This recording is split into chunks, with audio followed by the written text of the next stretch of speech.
تیسری صدی ہجری میں مصر میں 4 محدثین بہت مشہور ہوئے ہیں، ان چاروں کا نام محمد تھا۔ چاروں علم حدیث کے جلیل القدر ائمہ میں شمار ہوتے ہیں۔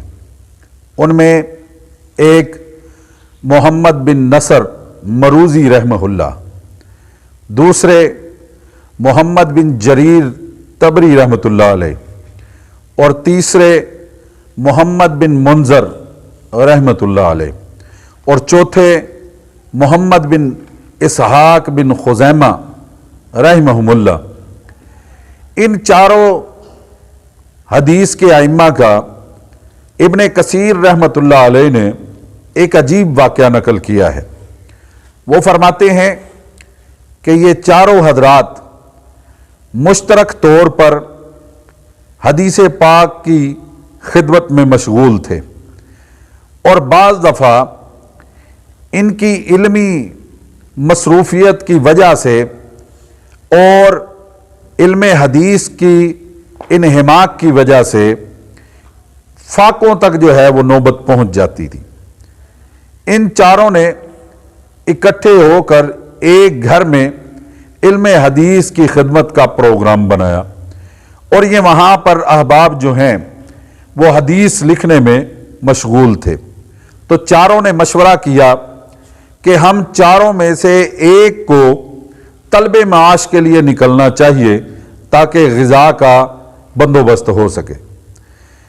تو بات یہ متفقہ طور پر ٹھہری کہ قرعہ اندازی کی جائے، اور جس کا نام نکلے وہ طلب معاش کے لیے نکلے گا۔ اور جب قرعہ ڈالا گیا تو قرعہ محمد بن نصر مروزی رحمۃ اللہ علیہ کے نام نکل آیا۔ تو انہوں نے طلب معاش پہ جانے سے قبل 2 رکعت نماز ادا کی اور دعا مانگ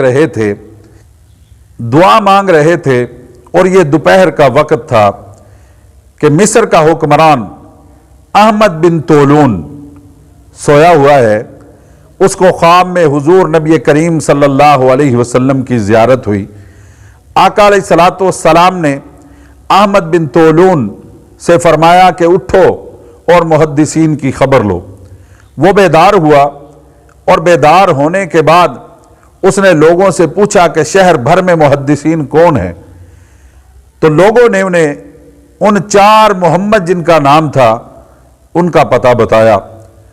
تو مصر کے حکمران احمد بن طولون نے ان کے لیے 1000 دینار ان کے گھر بھجوائے، اور جس گھر کے اندر وہ علم حدیث کی خدمت کر رہے تھے، اس گھر کو خرید کر علم حدیث کے لیے وقف کیا، اور وہاں پر مسجد تعمیر کروائی، اور بہت سی جائیدادیں جو ہیں وہ اس مسجد کے نام لگوائی گئی۔